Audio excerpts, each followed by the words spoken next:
Hola, ¿qué tal a todos y todas? En esta oportunidad vamos a ver el tema de qué es un proyecto, cuáles son los principales elementos que componen un proyecto. Vamos a tratar de definir un concepto, cuáles son los diferentes tipos de proyectos que podemos encontrar según la naturaleza o la función que cumplen. Y dentro de esas tipologías de proyectos vamos a enfatizar en los proyectos sociales y los microproyectos de desarrollo.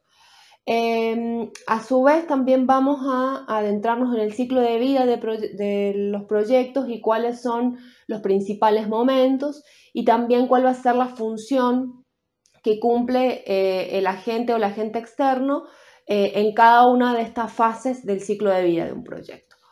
Para introducirnos en el tema, vamos a aclarar que los proyectos surgen y se manifiestan, los podemos identificar a partir de identificar diferentes niveles de intervención o de planificación, que esos niveles muchas veces se corresponden con niveles administrativos de gobierno o con escalas territoriales, podríamos decir. En el primer nivel vamos a ubicar a la política, que es la decisión de gobierno que desarrolla una determinada orientación, ¿sí?, para resolver problemas públicos. Es el modo en el que un determinado gobierno decide encarar los problemas que considera relevantes. La política va a incluir su formulación, el diseño, el modo de implementación, la evaluación. Y dentro de la política podemos encontrar, por ejemplo, la política de salud, la política de educación, la política de infancia, ¿sí? Que va a ser el modo en que cada gobierno, el estilo que cada gobierno va a adoptar para dar respuesta a esas problemáticas que considera prioritarias. De esa política se va a desprender un plan, ¿sí?, que ese plan se traduce como el instrumento a través del cual las instituciones definen objetivos concretos, acciones, delimitan también indicadores para medir y para monitorear ese plan y las metas que deben alcanzar, tanto en el mediano como en el largo plazo, ¿no? Además, el plan debe establecer cuáles van a ser los recursos que se van a destinar para el cumplimiento del mismo, ¿sí? De ese plan se desprende un programa o una serie de programas que va a ser un conjunto de proyectos o servicios que están por lo general interrelacionados, ¿sí?, y que más o menos sus objetivos se dirigen hacia el mismo propósito, hacia la misma meta, ¿sí? Son más o menos similares los objetivos entre estos diferentes programas. Luego, en el nivel más bajo, podríamos decir, o más concreto, ubicamos al proyecto, ¿sí?, que, como les decía, es el nivel más concreto de planificación o de programación. Nosotros decimos que es la unidad mínima de planificación, que también cuenta con una serie de recursos específicos destinados a la ejecución de esos proyectos dentro de un periodo de tiempo determinado y por lo general están orientados a brindar algún bien o algún servicio público.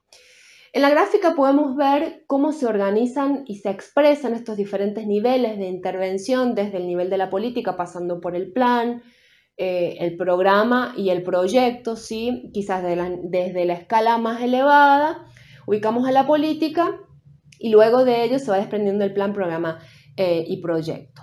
Entonces, lo que vamos a decir es que un plan puede tener más de un programa y a su vez ese programa va a tener más de un proyecto, ¿sí? Y que los objetivos de ese proyecto van a contribuir a los lineamientos, a los objetivos específicos de los programas y del plan y viceversa. La idea es que la política se vaya de alguna manera desgranando, podríamos decir. No siempre es posible encontrar en la práctica o en la realidad ejemplos fidedignos de estos niveles de intervención o de planificación. Muchas veces hay que reconstruirlos o rastrearlos. En el ejemplo que vamos a ver ahora, podemos ubicar en el nivel de la política, que es el más elevado, podríamos decir, a la política de protección social para la infancia y la adolescencia en la Argentina, que esa política surge a partir de la ley 26061 que fue promulgada en el 2005. De esa política se desprendió un plan que se denominó Plan Nacional de Acción por los Derechos de Niños, Niñas y Adolescentes, ¿sí? Y a su vez de ese plan se derivan programas, que probablemente esos programas son ejecutados en los niveles provinciales, ¿sí? Y acá hemos identificado dos programas. Por un lado, el programa de protección de derechos de niños, niñas y adolescentes, y por otro lado, el programa nacional de prevención del embarazo no intencional en la adolescencia.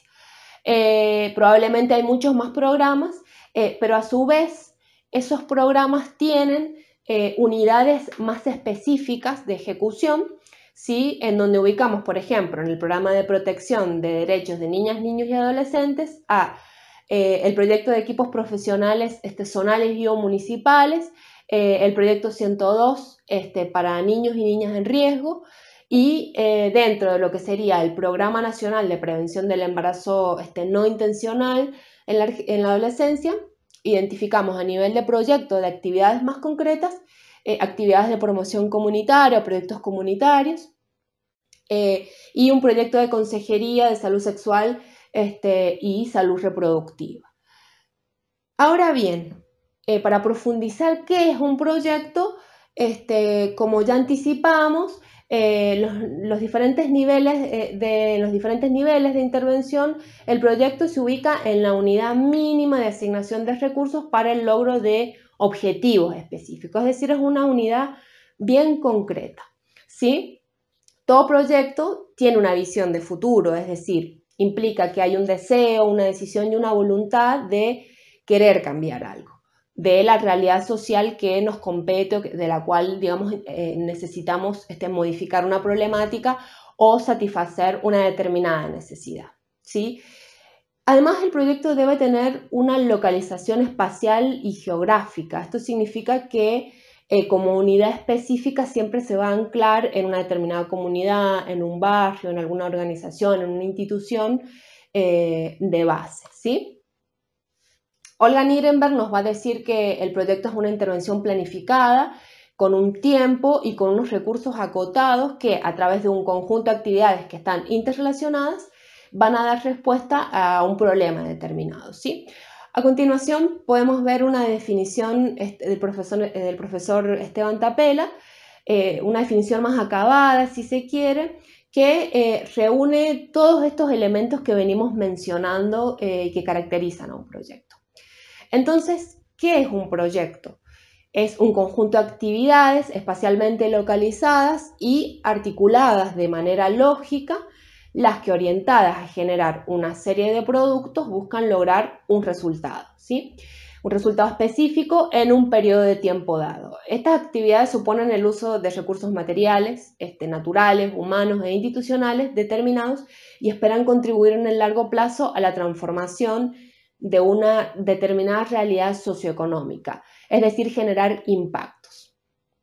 En esta definición vemos que hay ciertas palabras que aparecen resaltadas. Estas palabras constituyen quizás los elementos centrales que organizan y que estructuran y dan forma a un proyecto y que podríamos decir se traducen en una serie de elementos que en la práctica es esperable que estén concatenados y que el lenguaje de planificación, como ya vimos en la unidad 2, es una cadena de resultados. Estos elementos se traducen en una cadena de resultados. Así, de esta manera vamos a encontrar que un conjunto de insumos, materiales, humanos, financieros, económicos, nos van a permitir realizar determinadas actividades de las cuales obtendremos una serie de productos. Estos productos nos van a permitir contribuir al logro de los objetivos específicos que son los resultados del proyecto y que esos resultados en el largo plazo van a generar efectos que nosotros llamamos impactos, ¿sí? Cuando hablamos de proyectos es importante saber que vamos a encontrar diferentes tipos de proyectos de acuerdo a la función que cumplen o a la naturaleza, decimos, ¿sí? Entonces, por ejemplo, según el origen de la inversión, podemos encontrar proyectos de inversión pública, privada o de inversión mixta. Según el sector económico que representan, vamos a encontrar proyectos del área agrícola, industrial, de energías, de transporte, de comunicaciones, ¿sí? Según el destino de la inversión, vamos a encontrar proyectos orientados a la infraestructura, a la producción, a brindar o generar servicios, ¿sí? Según la magnitud, podemos encontrar megaproyectos, proyectos de infraestructura, proyectos de desarrollo rural integrado o inversiones a escala local. Y según el área en la que se van a insertar, aquellos que atienden las problemáticas sociales, podemos encontrar proyectos sociales o asistenciales y microproyectos productivos o de desarrollo. En el caso de estos últimos tipos de proyectos, que son los proyectos sociales o asistenciales, estos se materializan a través de acciones que buscan brindar un determinado bien o servicio para satisfacer necesidades urgentes o primarias, ¿sí? En el caso de poblaciones que están en situaciones de desigualdad social y económica o en condiciones de pobreza. Vamos a encontrar, por ejemplo, proyectos orientados a generar una vivienda social, por ejemplo, proyectos educativos, proyectos de comedores infantiles, proyectos de salud, proyectos para brindar agua potable.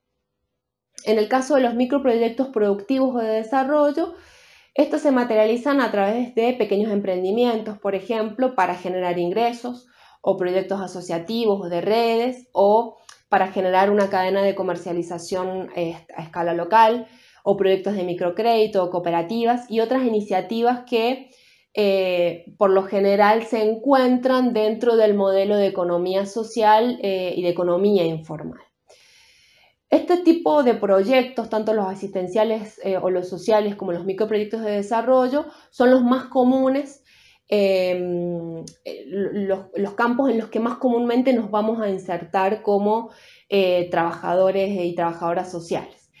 Es importante resaltar que los proyectos de desarrollo social son complejos porque los escenarios son complejos, entonces esto supone que es necesario entender que los resultados de un proyecto no solo van a depender de la intervención en sí, sino que se pone en juego también el rol que juegan los actores sociales y los propios intereses o la puja de intereses que muchas veces también se pone en juego. Usualmente esto se da porque intervenimos en escenarios que son inciertos o de turbulencia, ¿sí? Como llaman algunos autores, en donde hay una multiplicidad de actores y que estos escenarios están atravesados por diversas contradicciones que son propias de las interacciones humanas, ¿sí? Entonces, siempre que nosotros intervenimos en proyectos que están anclados o que se derivan de ciertos programas o de ciertos planes y que tienen una aplicación en determinadas comunidades, nuestro rol es hacer una reinterpretación de los lineamientos de ese proyecto y poder adaptarlo a las necesidades y a la realidad y a la complejidad de cada comunidad. En este sentido, consideramos que las intervenciones que están basadas en programas o proyectos deben adoptar idealmente una noción de ciclo de vida de proyecto que nos da una cierta lógica y una cierta organización, ¿sí? Entonces, de esta manera, el ciclo de vida de un proyecto lo vamos a entender como un conjunto de instancias o de momentos por los que atraviesa un proyecto desde la idea original, pasando por la ejecución, ¿sí? Hasta llegar a la evaluación final. Existen diferentes formas de pensar el ciclo de vida de un proyecto. Algunos autores van a identificar más momentos que otros, con un mayor nivel de detalle en cada una de esas instancias. No obstante, como criterio común, asumimos que a medida que se va avanzando en el ciclo de vida de un proyecto, se analizan diferentes asuntos con diferente particularidad, ¿sí? Entonces, como vemos en la siguiente gráfica, nosotros identificamos como primera instancia, como primer momento en el ciclo de vida de un proyecto, el análisis de situación o diagnóstico, ¿sí? Luego viene una identificación y un diseño del proyecto. Después que se ha diseñado ese proyecto, tiene lugar una evaluación ex ante o una aprobación y financiamiento del proyecto. Luego viene la implementación o ejecución Todos estos momentos están atravesados por una instancia de monitoreo, de seguimiento o de evaluación concurrente, que también se denomina, y finalmente vienen la evaluación o las evaluaciones ex post. ¿Sí? ¿Qué es importante resaltar cuando hablamos de un ciclo de vida de un proyecto? Estos momentos están íntimamente vinculados y articulados entre sí, o debemos buscar que estén articulados y ligados entre sí. Esto los constituye en un proceso de progresión lógica. Con esto no queremos decir que es un proceso lineal y rígido, sino que es muy común que haya un retorno a momentos previos mientras el proceso se va haciendo más denso y más detallado, es decir, que es un proceso iterativo de repetición incremental. ¿Qué queremos decir con esta idea de la repetición incremental? Es que hay momentos en donde se van profundizando, sí, se vuelve, se redefine, se mejoran instancias previas, se van reformulando objetivos, actividades, se va completando quizás información del diagnóstico, se van redefiniendo las tareas o los propósitos a los cuales está orientado ese proyecto. Y se va avanzando. Se da de una manera cíclica. Por eso es que el ciclo de vida de un proyecto se expresa como un círculo, como una cuestión cíclica. ¿Sí? Además, otra de las características que debe expresar el ciclo de vida de un proyecto es que es importante tener una claridad en los propósitos de la intervención y en los cambios en el largo plazo que se desean lograr. ¿Sí? Es muy importante encarar, que al momento, digamos, de encarar ese proyecto seamos bien precisos y puntillosos sobre aquello que queremos modificar y aquello que queremos lograr. Es muy importante también tener una clara definición de cuáles van a ser nuestras estrategias, cuáles van a ser los procedimientos que vamos a utilizar para poder dar solución a la problemática, como así también las metas y los objetivos y los tiempos que va a tener la ejecución de ese proyecto. También es importante poder negociar y poder acordar cuáles van a ser las prioridades dentro del proyecto, sobre todo en aquellos casos en los que recibimos financiamiento de una institución externa, ya sea quizás de una empresa o de algún programa de gobierno, en donde, bueno, debamos poner de alguna manera en el centro una negociación de cuáles son los intereses tanto de la comunidad como de esa otra institución que nos está brindando el apoyo económico, ¿sí? También es muy importante que al momento de encarar un proyecto poder echar mano, poder tener en cuenta cuáles han sido los aprendizajes o los errores de otras experiencias, es decir, tomar en cuenta lecciones aprendidas de experiencias pasadas. El primer momento del ciclo de vida de un proyecto, como dijimos, es el análisis de situación o diagnóstico. Se trata de un proceso donde debemos realizar una búsqueda, recolección, interpretación, análisis de información que nos permita conocer y comprender la realidad social que queremos intervenir o los aspectos más relevantes de esa realidad social, ¿sí? Para darle mayor sustento a nuestra intervención. Algunas de las cuestiones que es importante tener en cuenta es, por un lado, que en el diagnóstico es necesario definir cuáles son los límites del área a ser estudiada. Esto es la delimitación geográfica y temática, dependiendo de los objetivos de nuestra intervención. Esto implica también describir cuáles son los aspectos socioeconómicos, culturales o ambientales que se expresan en esa área.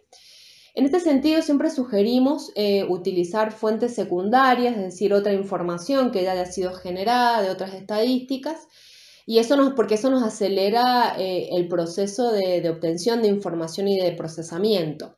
De no existir esas fuentes, bueno, siempre se puede aplicar nuestros propios instrumentos de recolección, ya sea a través de una encuesta o de un cuestionario, por ejemplo. Por otro lado, el diagnóstico nos debe permitir describir y conocer el estado actual y las condiciones en que vive la gente de ese área, ¿no? Para ello es necesario definir indicadores apropiados, específicos, de acuerdo al tipo de proyecto que vamos a proponer o que vamos a trabajar.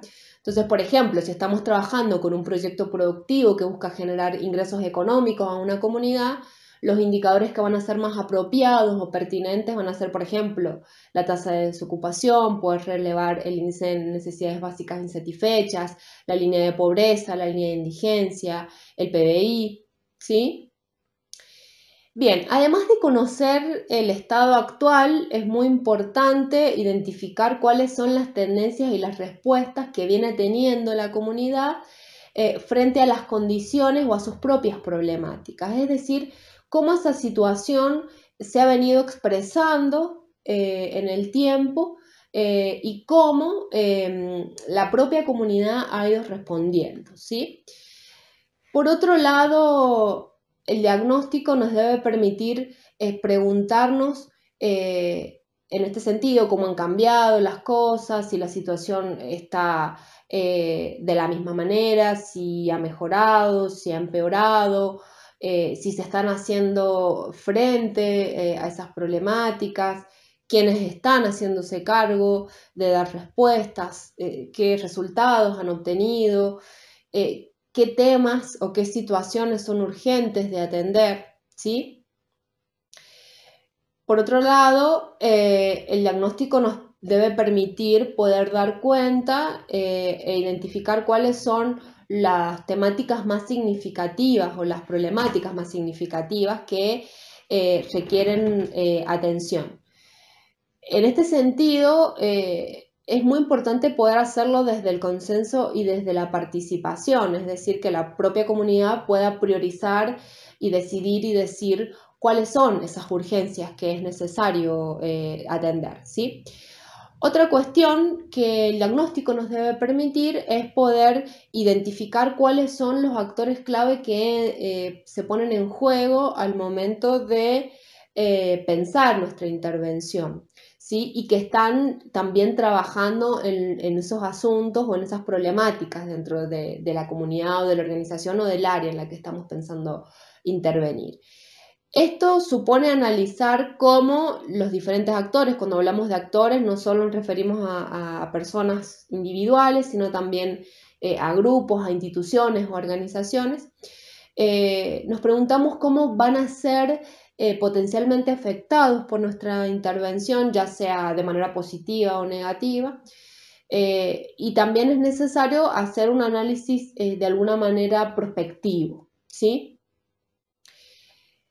En este sentido, una de las sugerencias que hacemos es poder categorizar e identificar estos actores y cuáles son sus intereses dentro de la intervención, y algunas de las herramientas que sugerimos para poder hacer esta identificación de actores es usar, por ejemplo, la técnica de mapeo de actores relevantes, un análisis FODA, y algunas otras herramientas que son propias del modelo o el enfoque estratégico. Por último, destacamos que el diagnóstico nos debe permitir conocer el interés y el nivel de involucramiento que tienen los actores sociales con la intervención o con el proyecto en cuestión. Al respecto, vamos a señalar que mientras mayor cercanía exista entre las necesidades priorizadas con los actores locales y los objetivos de nuestra intervención, mayor es la probabilidad de que nuestro proyecto tenga éxito y sostenibilidad, ¿sí? Entonces, en este sentido es muy importante favorecer procesos participativos, no solo en el diagnóstico, sino a lo largo de todo el proyecto, en la definición de las estrategias, en la implementación y en la evaluación, ¿sí? Sobre todo esto es muy importante en aquellos actores que presentan una mayor vulnerabilidad y sobre todo en aquellos actores que van a ser los destinatarios o los potenciales beneficiarios de la intervención. Luego del diagnóstico o el análisis de situación tiene lugar la identificación del proyecto, el diseño del proyecto, ¿sí? El cual decimos que este es un momento proyectivo y constructivo por naturaleza, en el cual la creatividad de los diferentes actores es fundamental. En este momento realizamos básicamente una priorización de los problemas a solucionar, así como también una identificación y una priorización de las principales ideas de acción o de las principales cursos de acción que vamos a optar para poder dar respuesta a esas problemáticas, ¿sí? En este sentido, insistimos, es muy importante el consenso, el acuerdo entre todos los actores participantes respecto a cuál es el problema más urgente a resolver y cuál es la mejor solución posible. Como señalamos, existen varias maneras de diseñar un proyecto. Una de las opciones es utilizando, por ejemplo, una perspectiva de modelos lógicos que está basado, por ejemplo, en el enfoque de marco lógico. Otra opción, quizás más sencilla y podría ser incluso realizada de manera participativa, es utilizar una guía de preguntas que nos ayudan a definir las principales ideas y acciones del proyecto, y dentro de las cuales podemos encontrar, por ejemplo, cuáles son los problemas, preguntarnos cuáles son los problemas más relevantes, en qué consiste nuestro proyecto, poder decir para qué se quiere realizar o justificar para qué se quiere realizar nuestro proyecto, qué se quiere lograr con nuestro proyecto, qué cuestiones en concreto, ¿sí? ¿Por qué queremos realizar esta intervención? ¿Para quiénes o para qué? ¿Qué se quiere obtener o cuánto? ¿Sí? ¿Cuándo se va a hacer? Es decir, un cronograma de actividades, un plazo. También definir cómo lo vamos a hacer, con qué estrategias, con qué metodologías, quiénes lo van a hacer, quiénes se van a encargar de cada una de las actividades, dónde se va a llevar a cabo, qué riesgos tiene el proyecto, eso es muy importante también ponderar. Qué costo, digamos, tienen los insumos que necesitamos, cuánto es lo que ingresa, cuánto es lo que vamos a invertir, cuándo lo vamos a invertir, quién va a financiar el proyecto, es decir, de dónde vamos a obtener los recursos, y cómo vamos a amortizar o devolver el dinero en caso de que sea a partir de algún préstamo o algún subsidio, ¿sí? Luego que hemos diseñado nuestra propuesta o nuestro proyecto de intervención, viene el momento de evaluación ex ante o análisis de factibilidad, que sirve fundamentalmente para poder analizar y evaluar cuál es la coherencia lógica de nuestra propuesta, es decir, cuáles son las debilidades o los vacíos que tiene nuestro proyecto previo a ser ejecutado. También la evaluación ex ante nos va a permitir evaluar cuán factible o no es nuestra propuesta en función de las fortalezas o las debilidades y las diferentes variables internas. Lo que hacemos con esta evaluación es poder dictaminar de alguna manera si el proyecto se acepta para ser ejecutado, si se sugiere modificarlo o si se rechaza. Esto no lo hacemos necesariamente nosotros como planificadores, sino que muchas veces cuando presentamos el proyecto a una institución, puede haber una comisión evaluadora, por ejemplo, que va a ser la encargada de valorar estos aspectos. En términos generales, esta etapa lo que nos va a brindar es una orientación y elementos concretos para reformular la propuesta en caso de que sea necesario y previo ya a su ejecución. Una vez que el proyecto ha sido aprobado, comienza la ejecución del mismo o el momento de la operación o llamada implementación, ¿sí? Es el momento en el cual las acciones o las principales actividades que priorizamos en el diseño buscan producir los cambios esperados en los diferentes niveles de cambio, ¿sí? Es un momento de acción por naturaleza donde se van a pretender transformar las situaciones problemáticas que dieron origen al proyecto. Esta implementación suele ser guiada por planes de trabajo que van a estar basados, por ejemplo, en la matriz de marco lógico o en una simple tabla de actividades o en un cronograma que nos permita ir dándole curso a las diferentes acciones que hemos planificado, que hemos proyectado. Una cuestión que es importante tener presente es que es muy difícil que un proyecto se desarrolle tal cual lo hemos diseñado, ya que siempre van a existir desviaciones o imprevistos propios del contexto, del curso, de la ejecución. Es decir, que los proyectos no son viables en sí mismos, sino que decimos que hay que construirles viabilidad en el día a día. ¿Qué queremos decir con esto de construirles viabilidad? Que en el curso de la ejecución del proyecto vamos a ir adoptando diferentes estrategias o decisiones o acciones para poner nuestro objetivo al alcance. Entonces, por ejemplo, frente a eventuales cambios o imprevistos, será necesario tomar decisiones oportunas para corregir el rumbo de nuestro proyecto.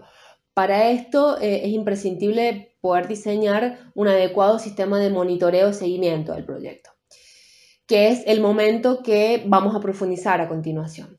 El monitoreo o seguimiento es un tipo de evaluación, es la evaluación concurrente que denominamos, es decir, que su función es acompañar todo el proceso del ciclo de vida de un proyecto. Es un proceso continuo y sistemático en el que vamos recolectando, analizando y generando información sobre la ejecución del proyecto y para poder controlar el curso del mismo, ¿sí? Cómo se va dando su gestión y que nos permita tomar decisiones que van a ir contribuyendo y ajustando las acciones para contribuir al logro de los objetivos, ¿sí? Si bien la evaluación de monitoreo se desarrolla durante todo el proceso de ciclo de vida del mismo, este va a ir adquiriendo mayor relevancia en el momento de la ejecución o la implementación del proyecto, ya que es cuando comenzamos a llevar a cabo o a la práctica las principales acciones que habíamos planificado y proyectado.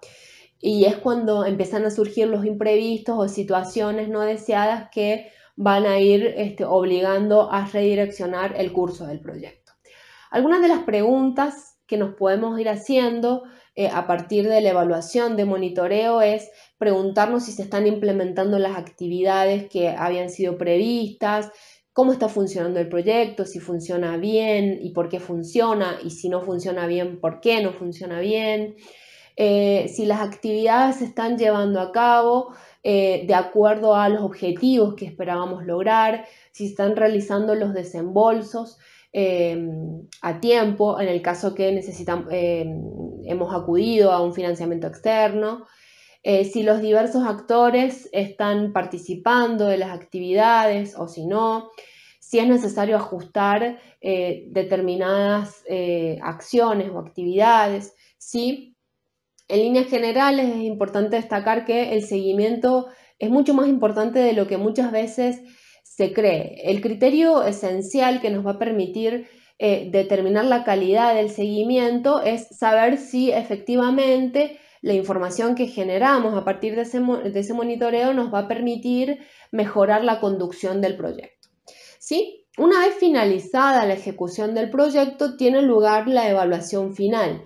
En el caso del ciclo de vida del proyecto, la evaluación final puede referir a diferentes tipos de evaluación, por ejemplo, una evaluación de resultados, una evaluación de procesos o una sistematización de experiencias o una evaluación de impactos, entre otros tipos de evaluaciones. Todas estas evaluaciones se denominan o se engloban dentro de lo que denominamos evaluaciones ex post. Las mismas van a ser profundizadas en la unidad número 4, que viene en las clases que serán desarrolladas más adelante, ¿sí? Por último, destacamos cuál va a ser el rol que adquiere o que va tomando el agente externo o técnico que va a acompañar las diferentes fases del ciclo de vida de un proyecto, en nuestro caso, como trabajadores y trabajadoras sociales.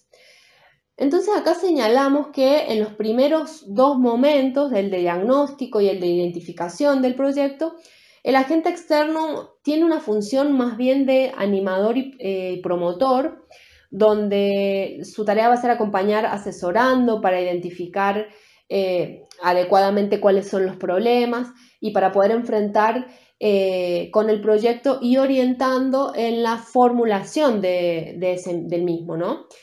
Luego viene la evaluación ex ante. En esta fase, el agente externo se torna hacia una función más bien crítica, de revisión, de valoración crítica, adoptando un rol de abogado del diablo, que le llamamos, ¿no? Su finalidad en esta fase va a ser poner a prueba y cuestionar el proyecto antes de comenzar su ejecución. Finalmente, una vez que el proyecto fue aprobado y se comenzó con la ejecución, el agente externo más bien tiene un rol de apoyo en ese proceso, en el cual va a ser imprescindible su compromiso con la gestión del mismo, ¿sí? Ya toman en ese momento mayor relevancia y mayor presencia los actores destinatarios de esa política. De esta manera damos por finalizado este tema. Siempre sugerimos que profundicen los contenidos y los conceptos a partir de la bibliografía que sugerimos para la unidad y que a su vez vayan elaborando sus propios ejemplos. Así que muchas gracias.